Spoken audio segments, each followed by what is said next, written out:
Gandang araw sa lahat. Congratulations na pag-launch natin ng Sago Food Circle na pinangungunahan ng Kaisahan at IDYLI. At salamat na napasama ang Tubahon na bilang isang community na kasama doon sa programa.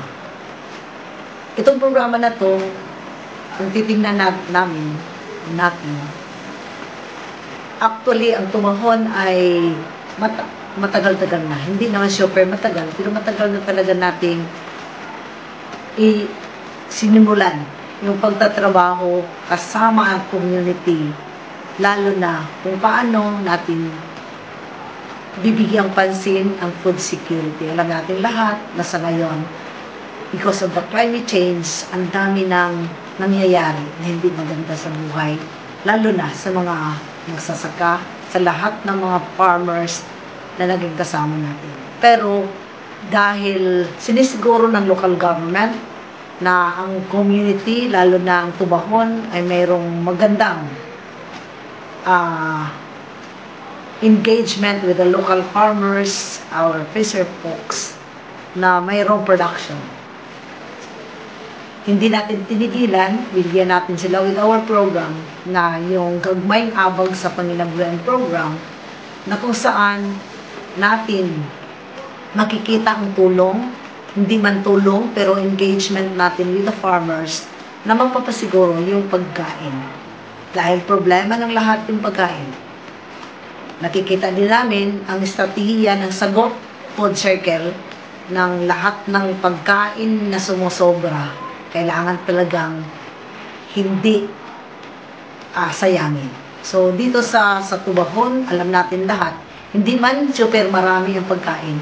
Pero alam natin na kahit ang isda ng Tubahon ay marami, may abundance o supply pa tayo dahil dinideclare tayo ng buong probinsya na fish basket ng buong province. Pero hindi ganon. Hindi pa ganon at hindi natin masisiguro na bukas baka wala na.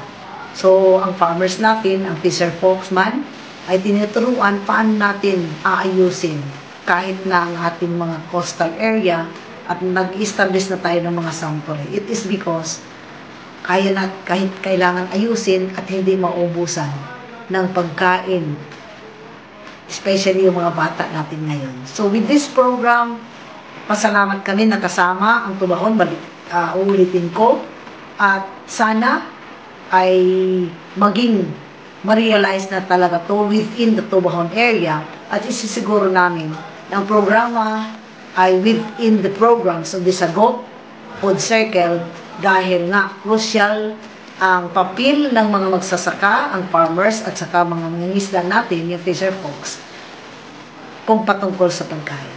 So, inaayos na natin ang mga programa ng mga farmers na masisiguro araw-araw dapat may pagkain sa pagkainan ng mga bahay natin at isisiguro din na walang masasayang na pagkain.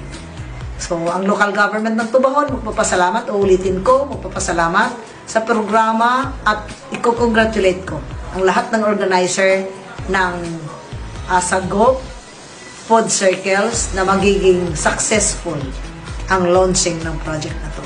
Maraming salamat sa lahat.